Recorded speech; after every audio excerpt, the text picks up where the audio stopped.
Homework చేయలేదని ఓ tuition teacher 3rd class స్టూడెంట్కి అట్లకాడతో కాల్చి వాతలు పెట్టింది. దీనిపై ప్రశ్నించిన పేరెంట్స్ను కూడా చంపేస్తానని బెదిరించింది ఆ టీచర్. ఈ ఘటన ఒంగోలులో జరిగింది. ఈ నెల 20న ఆ విద్యార్థి హోంవర్క్ చేయలేదన్న కోపంతో ట్యూషన్ టీచర్ సాబిరా అట్లకాడ కాల్చి వాతలు పెట్టింది. దీంతో తీవ్రమైన గాయాలు అయ్యి స్టూడెంట్ ఏడ్చుకుంటూ ఇంటికి వెళ్లాడు. దీనిపై పోలీసులకు స్టూడెంట్ పేరెంట్స్ ఫిర్యాదు చేశారు. ఈ విషయంపై టీచర్ను తాము ప్రశ్నించామని, కానీ ఆమె తిరిగి తమను చంపేస్తానని బెదిరిస్తుందని ఆరోపిస్తున్నారు బాధితులు. కేసు నమోదు చేసిన పోలీసులు దర్యాప్తు చేస్తున్నారు.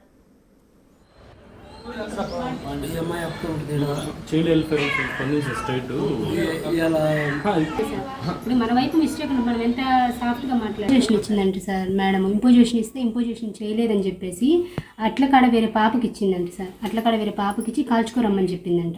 ఆ పాప బాగా కాల్చుకొని వస్తే వేరే బాబుని పట్టుకోమని చెప్పేసి ఈవిడ డ్రాయర్ తీసి వాత పెట్టారంట సార్. పెట్టేసి మళ్ళీ ఇంటికి కూడా పంపించలేదు సార్. ట్యూషన్ అయిపోయేంత వరకు అలాగే డ్రాయర్ వేసి హోంవర్క్ చేయమని చెప్పి వాడు మంట పడుతుంది అన్న కూర్చొని హోంవర్క్ చెయ్యి అని చెప్పి అలాగే కూర్చోబెట్టారు సార్. ట్యూషన్ టైం అయిపోయి మళ్ళీ 9 గంటలకు పంపించారు ఇంటికి. అప్పుడు ఇంటికి వచ్చిన తర్వాత నేను చూసి వాళ్ళు కొంచెం ర్యాష్గా మాట్లాడుతున్నారని, ఇల్లు అడిగితే కొంచెం ర్యాష్గా మాట్లాడుతున్నారు. నేను మా హస్బెండ్కి చెప్పాను.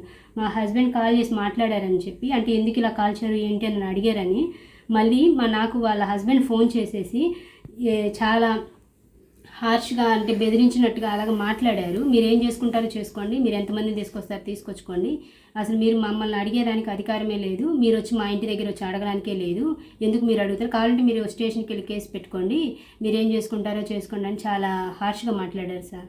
ముందు ఒక 2 పిల్లలకైతే పెట్టిందంట సార్. పిల్లలు చెప్పారు నాకు 2 పిల్లలకి అంతకుముందు పెట్టిందంట. మళ్ళీ ఎవరైనా హోంవర్క్ చేయకపోతే అబ్బాయిలకి అనుకోండి అమ్మాయిలాగా రెడీ చేసి షేమ్ ఫీల్ అయ్యేలా చేస్తారంట. అమ్మాయిలకైతే అబ్బాయిలాగా రెడీ చేసి షేమ్ ఫీల్ అయ్యేలాగా చేస్తారంటండి. పిల్లలు చెప్పారు నాకు. పిల్లల్ని అడిగితే ఇంకా కొంచెం ఎక్కువ తెలుస్తుంది. 30